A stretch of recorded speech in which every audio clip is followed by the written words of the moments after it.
Hey guys, so I'm going to talk about using Adobe Camera Raw and then going into Photoshop and just a nice, effective, non-destructive workflow that you can use as a starting point to edit your images. Okay, so here we go. So here I've got an image that it opened up in Adobe Camera Raw, just a raw capture. I haven't made any changes over here, as you can see. Um, so I might come in. I'm going to use the basics tabs first. Although I could hit auto, but maybe I'll just do a little bit of brightening here, contrast. I really love what's going on here in the cloud, so I'm going to like maybe pull back a little bit on the highlights so I can like intensify that. Um, Probably pretty good on shadows, but uh, whites again, don't want to blow those out too much because of this interaction I'm liking. A little bit more contrast, and yeah, I think I'm pretty good. Maybe a little clarity. Dehaze might also give you a little like nice emphasis of darkening the sky, but increasing that contrast. It's really good at that. And I don't know, probably not going to do too much, but maybe we'll do a teeny bit of saturation. Okay, and so really important before I go into Photoshop, I want to come down here and click on this underlined text so I can look at my workflow options, make sure open in Photoshop as Smart Object is checked, right?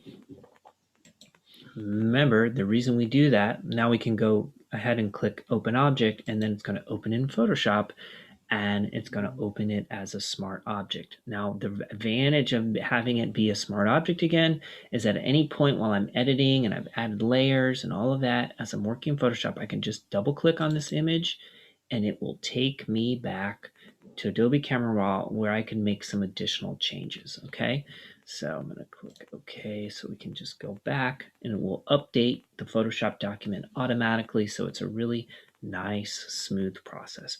So when I come in, the first thing I like to do, because often I'm thinking about the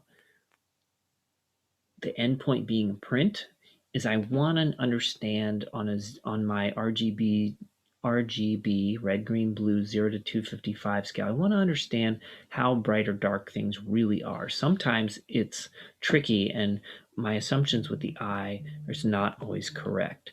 So the way I do that is I use my eyedropper tool.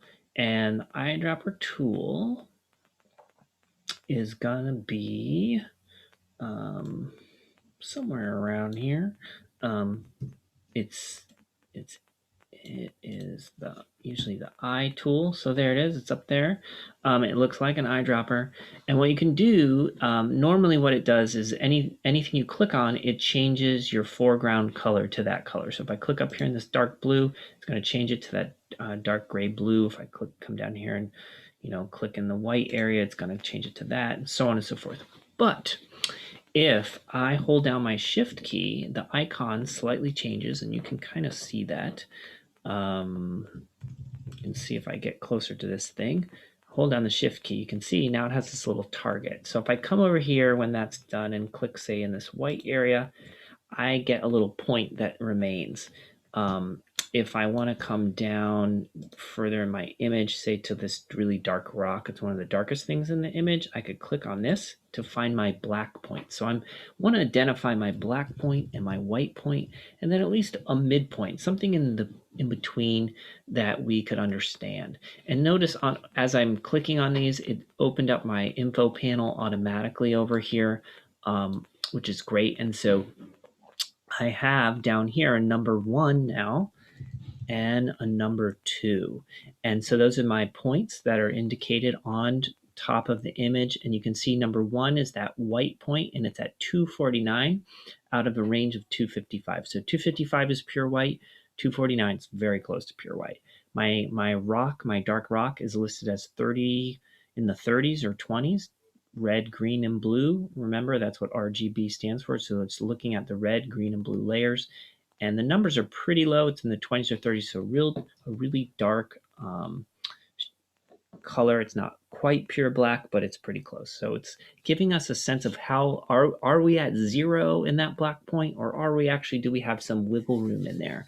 That can be very useful for us when we're trying to get detail out of highlights and shadows, that we understand what actually the pixels are rated at, what Photoshop is actually seeing and transmitting to, say, a printer or some other output device. So these top two here are just showing you live as you move around what the image, like where you are and what the overall is. So a perfect midpoint would be 128. So yeah, you know, somewhere these skies actually, this our darker sky area is probably right around midpoint. It's not a perfect gray, of course, but something like that. Or maybe even over here in the water, you could find a nice middle gray, like in this area or this beach scene. It's a little bit brighter than middle gray, but these are just ideas. You can, you know, you want to get something in that ballpark. So if I'm interested in that, I can make a third point right there. Gosh, that's really hard to see, but but it is right there. So I've got my number 1, my number 2, and then I do have that number 3. So we like those because then we can see how those points are shifting as we add additional adjustment layers and shift things. So the next step in my workflow is to add a curves layer. A curves layer, I'm going to come down here, click on my adjustment layer, add, go to curves, add. It's going to add my curve in here. Let's make this a little bit bigger if we can. And one thing, just to increase contrast a little bit, one thing is nice you can do with curves is you can do it at the 1/4 tones and the 3/4 tones. So when I say that, what I mean is if you look at the bottom, you'll see a grayscale here, because from black in the lower left corner all the way to white on the right of this axis. So you can imagine in the middle is going to be the middle gray. It's going to be right at the 128 point. You can see that there. So quarter tones would be somewhere between white and middle. Okay, if you think of the mid tones as being half and the whites being 0, or like no tonality, like then the quarter tones are there. The 3/4 tones would be would be halfway between black and the mid tones. So if we make a point on this line, and we go up a little bit in the quarter tones and down a little bit in the 3/4 tones, what we are going to end up with is a increase in contrast, right? So we can turn this layer off and on, and you can see that contrast happening. Um, Even just a little bit is great. Okay, we don't have to overdo it, but that just gives we obviously can add more contrast if we think we need it. The other thing to know about curves, just in the most basic sense, is the more vertical this line is, the more contrast you're going to have. So if I really pull this down and I really pull this up, and you can see it ramping up, we have uh, a very increase in high increase in contrast. Too much, but it gives you a sense. Whereas if this line becomes more and more horizontal instead of vertical, then you decrease contrast. Okay. The other thing that's really great about curves that can be so useful is if you click on this little icon that looks like a finger pointing out to the side. You click on that, and what that does is wherever you are then in the image, a little circle will show up on that line of where you are in the tonality. So if I come up to these bright areas, notice that my circle is way up in the upper right hand corner right now of my curves adjustment layer. If I go to some dark shadowy areas, notice it goes down to towards the other end in the lower left, right? And if I come somewhere in between or in the middle, in the midtones, there, in fact, it's going to be kind of halfway along that line. So that gives you a sense of just the relationship of the image and the pixels and where those fall on the curves. Also notice in the curves, of course, you have this histogram behind you, and we kind of hopefully you have a good understanding what that histogram is really telling you as far as how many tones you have of that particular tonality, right? So what can you actually do with that button besides like get this relationship going, understanding?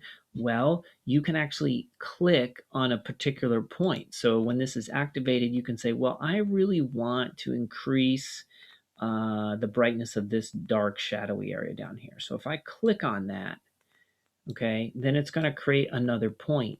And when it creates a point, then it's a point from which you can adjust. So you can click, hold down your mouse button, and then you can pull it up to brighten that area or pull it down to darken that area.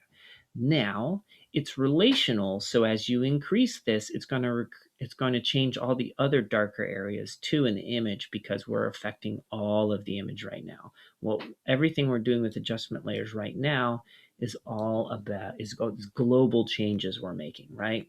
We're not making selective local changes, we're making changes to the whole image. So yeah, so that's a curves layer. That would be in part 2. And I will continue and talk more about this workflow in the next segment.